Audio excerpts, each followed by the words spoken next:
Hey guys, so it is probably no surprise that I really enjoy contemporaries. I feel like I read them a lot. I know some people don't really like them, but personally I get a lot of enjoyment and entertainment out of reading contemporaries.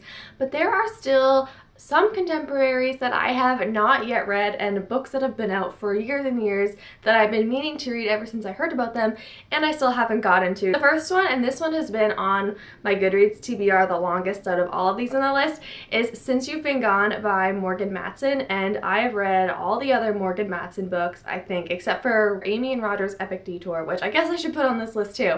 But I have not read Since You've Been Gone, and for no reason really. It's just a book that I keep forgetting about, and I think I kind of say I'm going to read it every single summer, and then the summer's already over and I haven't read it yet. So yeah, definitely that one. I will be getting to that sometime soon, but it's kind of like this girl's on her summer break from school and her best friend leaves her a list of things she needs to do, like a bucket list, I guess. It sounds really good. I don't know. We'll see. This one came out a little more recently, so I don't feel as bad. It's only been out for a year or so, and that's Love and Gelato by Jenna Welch. This takes place in Italy, I believe. It's another summer book. I feel like all of these books I should honestly have read this summer, but anyway, I've heard really good things about this. It's just a cute little travel type romance, which sounds awesome. It's set in Italy. Why haven't I read this yet? This one is one that also came out more recently, and this one actually came out this year, and this is Once and For All by Sarah Dessen. Now, I have read every single Sarah Dessen book. I mean, for the longest time ever, The Truth About Forever was my favorite book of all time,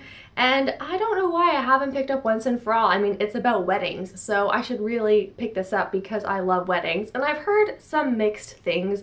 I haven't heard too many people just rave about it, but I've heard that it was still a good book, so I will be reading this for sure in the future. So for this next one, I'm just gonna say the author, Renee Carlino, because I read one of her books. It was her new adult book, and I always forget the name of it, Nowhere But Here.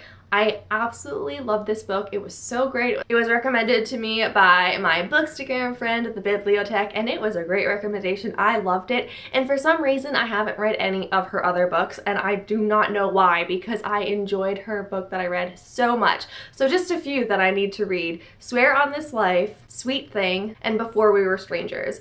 I honestly forget which one I was told to read next, but I kind of want to read all of them, so one day I will get to her. I'm gonna have another author thrown in here, and that's Casey West. So she writes all contemporary young adult novels. My first Casey West book was P.S. I Like You. I absolutely loved it. I gave it 5 stars. So adorable, so cute, just such a cute story. Loved it, loved it, loved it.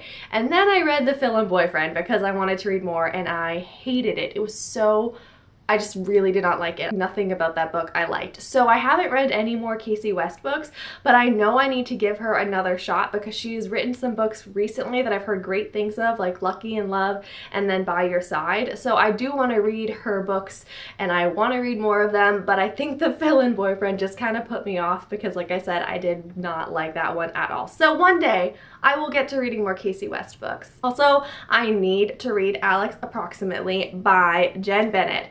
This book has been described as being a You've Got Mail type of story, which, hello, that's one of my absolute favorite movies of all time. I think I mentioned it in my Q&A because let me tell you, that movie is just absolutely perfect. So I will definitely be reading Alex Approximately. This one is kind of higher up on my list of these contemporary reads because I just thought of reading You've Got Mail in a story form. Just, yes, I need that. Another one, I actually forget the synopsis for this one, but it's The Upside of Unrequited by Becky Albertalli. Possibly that's how it's pronounced.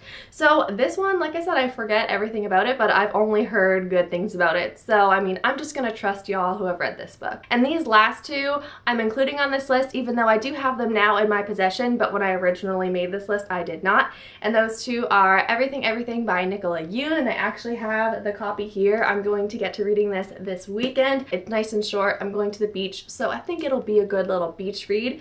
And then on my Kindle on loan from the library, I have When Dimple Met Rishi. I forget who the author is by, but I've already started reading it. I'm like halfway done, really enjoying it. It's just a good, cute contemporary. So yeah, these are the books that I need to read. These are the contemporaries. Please let me know if there are any I am missing on this list. Just a little update here. I don't think I'll have anything up video-wise for the next 2 weeks just because I'm going on a trip and I'm going to be busy before and after, so I don't really think I'm going to upload much within the next couple weeks, but I'm not going to be gone forever, so I just wanted to share that announcement.